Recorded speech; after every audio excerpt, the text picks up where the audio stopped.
What do a starving dictatorship and a fleet of blacked-out oil tankers have in common? A bomb, a nuclear bomb. And behind it all, guess who's writing the check?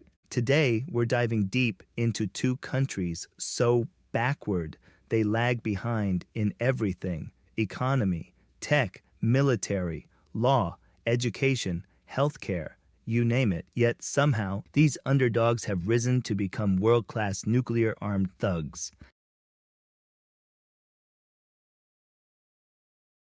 According to February 2025 data, about 27% of Iranians live on less than $2 a day, a country so broke that the cupboards are bare, and yet it's digging underground looking for treasures to fund nuclear weapons. Oil is Iran's economic backbone. Before the U.S. slapped on maximum pressure sanctions in 2018, oil revenue made up around 62.8% of the government budget. By 2023, that number plummeted to about 21%. When the books don't add up, you start playing the shadow game. According to commodity data firm Kepler, in March 2025, China imported over 17,000 to 18,000 barrels of Iranian oil daily, a record high. Roughly 90% of Iran's total oil exports are illegally smuggled to their favorite red flag buddy. Iran uses a dark fleet of old tankers that turn off AIS tracking, sail without Iranian flags, and disguise their crude as Malaysian, Omani, or UAE oil, all to secretly sell oil to this favored partner. Back in 2010 to 2012, CCP had already become one of the biggest buyers of Iranian oil. Tom Reed, VP of China Crude Oil at Argus Media, said Iranian oil was about $2 cheaper per barrel than non-sanctioned crude like Oman's blend. Cheap, sure, but CCP never actually paid the cash. Instead, CCP's Kunlun Bank stepped in to buy the supplies and raw materials Iran needed, then shipped them back. Kunlun Bank, a commercial bank under China National Petroleum Corporation (CNPC), is headquartered in Urumqi, Xinjiang. When Western countries banned Iran from using the SWIFT system, Kunlun Bank handled yuan and euro payments to keep the Iranian oil flowing. Because of helping Iran evade sanctions, the U.S. Treasury blacklisted Kunlun Bank in 2012, forbidding it from interacting with the U.S. financial system. The Treasury Department said Kunlun Bank provided massive financial services to at least 6 sanctioned Iranian banks. Even after Bank Tejarat, Iran's largest commercial bank, was sanctioned by the West in early 2012, Kunlun Bank processed hundreds of transfers for them, totaling about $100 million. In 2022, Iran-China Chamber of Commerce Chairman Majid Reza Hariri told Mehr news agency, China owes no money to Iran for oil imports, but does hold Iranian assets. Iran had imported goods in return for all the oil that we have sold China. Conservatively estimated, from 2010 to 2024, illegal oil trades between CCP and Iran have involved a staggering $546 billion. And on March 27, 2021, CCP and Iran signed the 25-year Comprehensive Cooperation Agreement in Tehran, involving $400 billion. Now, with the situation heating up and trade getting tricky, Iran copied the CCP's dirty banking playbook. Regular people can't get their money out. One of Iran's largest state-owned banks, SEPA Bank, was hit by a cyber attack that paralyzed its system. Billions disappeared overnight. But guess who's got the cash? The ruling elites. The people's money vanished right into the pockets of those in power. This scene might soon repeat itself under the CCP. It's a classic copycat show. You steal my script, I steal yours, and we all get awards. Everybody's happy, right? But money alone won't cut it. Where do you get the tech? On this front, the CCP's communist little brother, a chubby third-generation dictator, has already laid the blueprint. Chinese netizens mockingly call him Jin San Pang, or Fatty Kim III, the fattest guy in a starving country, and the third in a family line of tyrants. Quick disclaimer, we're not body-shaming. Fatty Kim III is the nickname Chinese people gave him. When the only guy in your country who never misses a meal is also the one firing missiles, people tend to notice. CCP doesn't just throw cash and supplies at North Korea, they also provide technical support. It's like being more than a godfather. In 2016, the Washington-based Center for Advanced Defense Studies, C4ADS, and South Korea's Asan Institute released a joint report exposing CCP's Dandong Hongxiang company, just across the river from North Korea, selling nuclear weapon-related products to Pyongyang. In 2015 alone, Hongxiang exported over $250,000 worth of alumina, a key ingredient for uranium enrichment centrifuges, to North Korea. By 2010, North Korea's Kwangsun Bank became a major shareholder in Hongxiang Logistics Co., which opened a branch in Dandong in 2014. Over the years, they helped the regime rake in billions in foreign currency to bankroll nuclear weapons and ballistic missile programs. After North Korea's first nuclear test in 2006, Hongxiang's founder Ma Xiaohong told a mainland newspaper she wasn't surprised, saying, "I figured it was something long in the making." CCP's support for North Korea's nuclear program started even earlier. In June 1989, right after Jiang Zemin became CCP General Secretary, his first foreign visit was to North Korea, warmly welcomed by Kim Il-sung and Kim Jong-il. At that time, CCP was globally isolated. After the Tiananmen crackdown, no other country wanted to receive the CCP leader except North Korea. Jiang promised Kim Il-sung he would never let North Korea down. During Jiang's rule, CCP aid to North Korea ranged from $1.5 billion to $3.75 billion.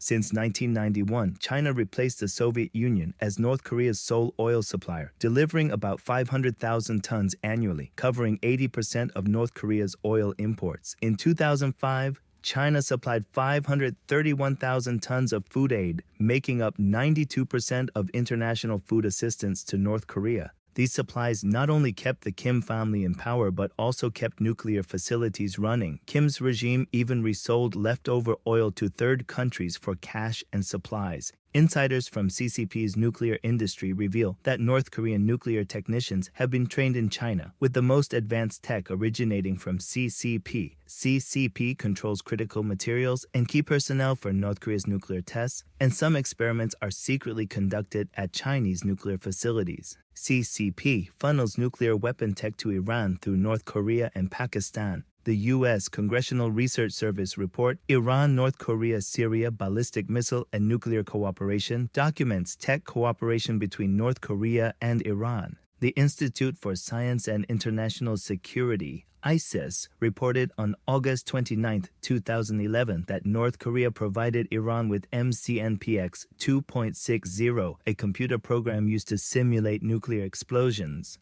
US and UK intelligence discovered Chinese-language nuclear weapons design documents among the materials Pakistan supplied to Libya. Violating Nuclear Suppliers Group (NSG) guidelines, China National Nuclear Corporation (CNNC) supplied Pakistan with 4 nuclear reactors, Chasnap 1, 2, 3, and 4, plus low-enriched uranium (LEU) for these reactors.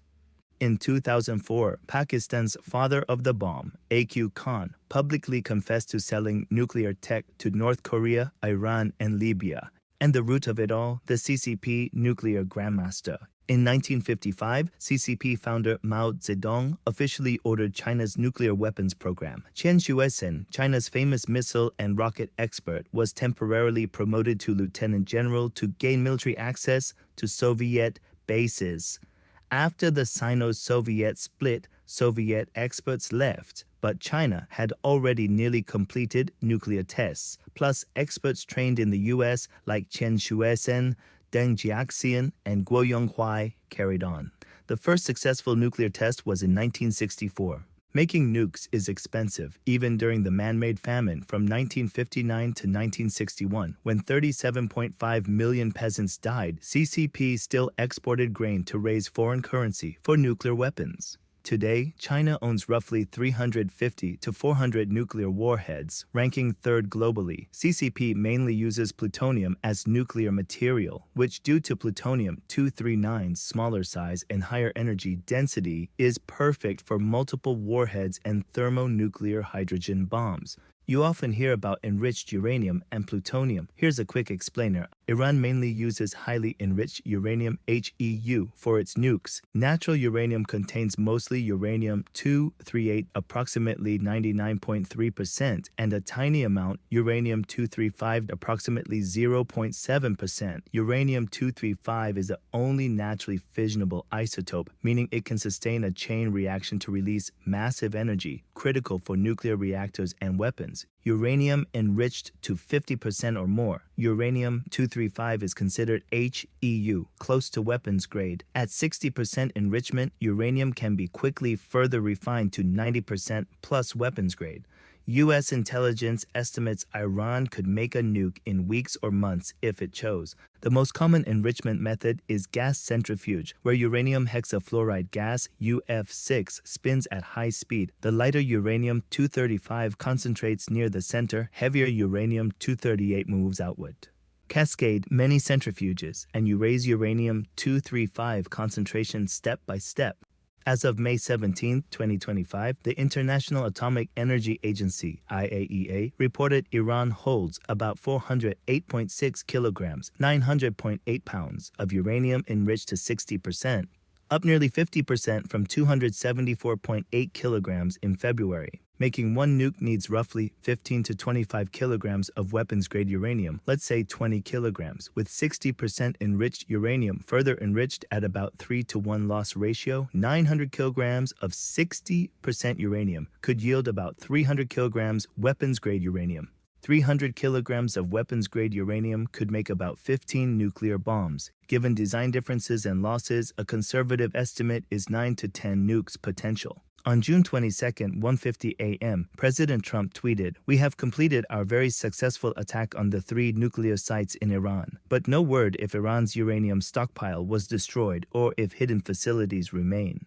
While Iran was scrambling, North Korea was caught building new nuclear sites. On June 9th, IAEA Director Rafael Grossi said they are monitoring construction of a new building at Yongbyon with dimensions similar to the Kangsan enrichment plant. Experts estimate it could add 70 to 100 kilograms of HEU to Pyongyang's stockpile yearly. This could supply 5 to 10 new warheads annually. North Korea already operates 3 enrichment plants, 2 expanded with annexes full of centrifuges. Together, they house over 10,000 centrifuges, producing more than 200 kilograms of weapons-grade uranium-235 each year. North Korea's nuclear program is diverse, not just uranium enrichment, but also plutonium-239 weaponization. Back in 1962, Soviet scientists helped North Korea build the Yongbyon Nuclear Research Center, officially for peaceful research, but actually the core facility for plutonium extraction. It produces 5 to 6 kilograms plutonium annually, with total plutonium stockpile estimated between 32 to 48 kilograms.